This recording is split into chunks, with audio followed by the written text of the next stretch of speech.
Olá, pessoal, eu sou a professora Renata, de Língua Portuguesa, e vamos para a nossa aula número 2, sujeito indeterminado e orações sem sujeito.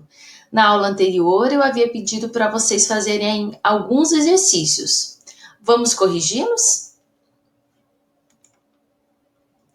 Exercício 6. O menino maluquinho e seus amigos vão ao cinema.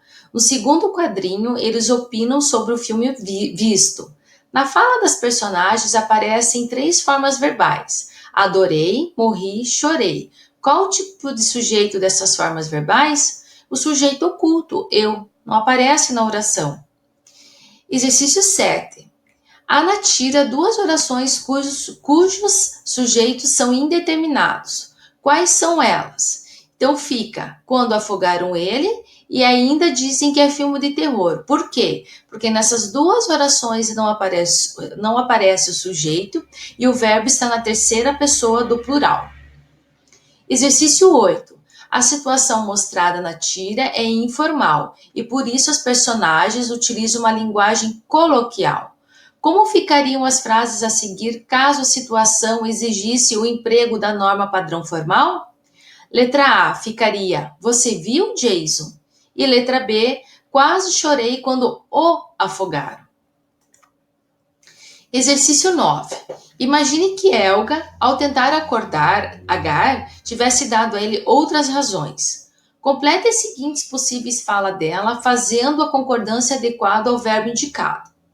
Já são 8 horas, já é meio-dia e agora faz muito frio.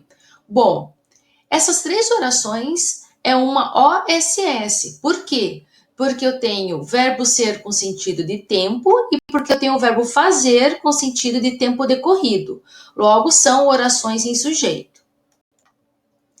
Letra B. Reescreva a fala de Agar do segundo quadrinho, substituindo o verbo ter pelo verbo existir e pelo verbo haver. Não existe alguma mobília e não há alguma mobília.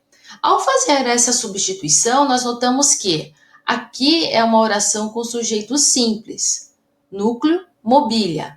Aqui já se torna uma OSS, porque eu tenho o verbo haver com sentido de existir. Letra C. Passando-se para o plural, na fala de Agar, a expressão alguma mobília, como ficariam os verbos existir e haver se fossem empregados no lugar da forma verbal tem? Então, ficaria assim a letra A. Não existem mobília alguma. Aqui o sujeito vai concordar com o verbo. Então, mobílias existem. E na segunda frase não há concordância, porque o verbo haver é um verbo que indica tempo de é um verbo existir, está com a ideia de existir, é uma OSS. Logo não ocorre a flexão do verbo haver. Então vai ficar há algumas mobílias, não há algumas mobílias. Entenderam? O verbo haver não flexiona porque é uma OSS. Ele indica que existe algo. Exercício 10. Reescreva a frase que aparece no balão do terceiro quadrinho da tira, substituindo a forma verbal a, olha lá, o verbo haver, pela forma verbal equivalente do verbo fazer. Eu já devia ter feito isso faz anos.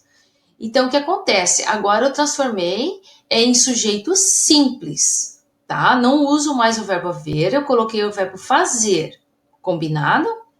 Letra B. Complete adequadamente o enunciado empregando a do verbo haver ou a preposição. Farei isso novamente daqui a 2 anos. Como é futuro, eu uso a preposição. Eu só vou usar o a do verbo haver com H quando indicar passado, tempo decorrido. Como eu quero indicar futuro, eu uso o a preposição.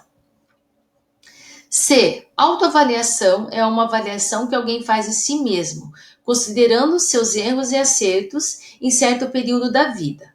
Pela conclusão a que a personagem chega no segundo quadrinho, pode-se considerar que ela faz realmente uma autoavaliação? Bom, aí a resposta pessoal fica a critério de vocês. Galerinha, para casa.